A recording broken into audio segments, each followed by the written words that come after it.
everyone কি কৰিছে খবৰ খাতি ভালনে বিহু কেনেদৰে পাৰ হ'ল জনাব সকলোৱে আৰু এ দেখিছে মোৰ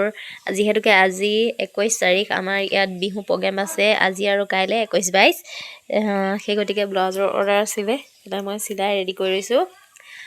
দেখাইছো চাওকচোন এটো ওচৰৰ বৌ এজনী অলপ আঁতৰৰ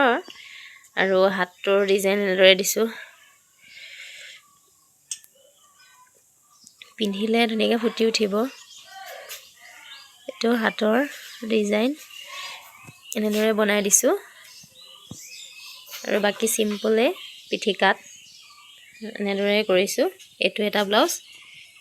বেক সাইড টু সিম্পল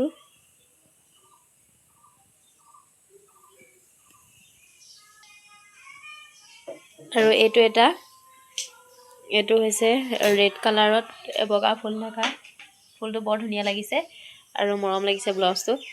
কিবা কয় মানে কাপোৰটো ভাল লাগিছে যেহেতুকে প্ৰগ্ৰামত পিন্ধিব ৰঙা ব্লাউজ সেই গতিকে এটো হুপ লগালো কিন্তু হুপ মানে আছে আৰু অলপ বাকি ফিনিশিং বাকি এটো বেক সাইড সিম্পল ভন্টি এজনীৰ হয় এটো তাৰ পাছত এইটো এটা কালাৰটো যে ইমান ভাল লাগিছে নহয় কি কম মানে এজোক মানে কটনৰ হয় দেই একদম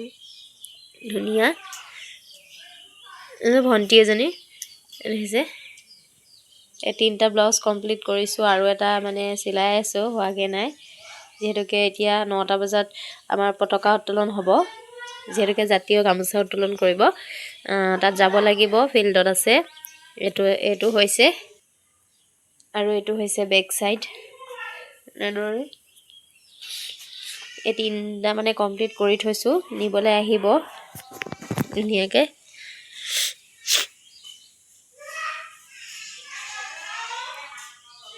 এইখিনিয়ে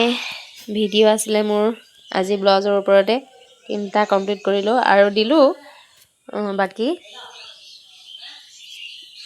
এখিনি আছিলে এই তিনটা আছিলে সেই তিনটাকে আপোনালোকক ভাবিলো দেখাও শেয়াৰ কৰো তো আজিলৈ বাই বাই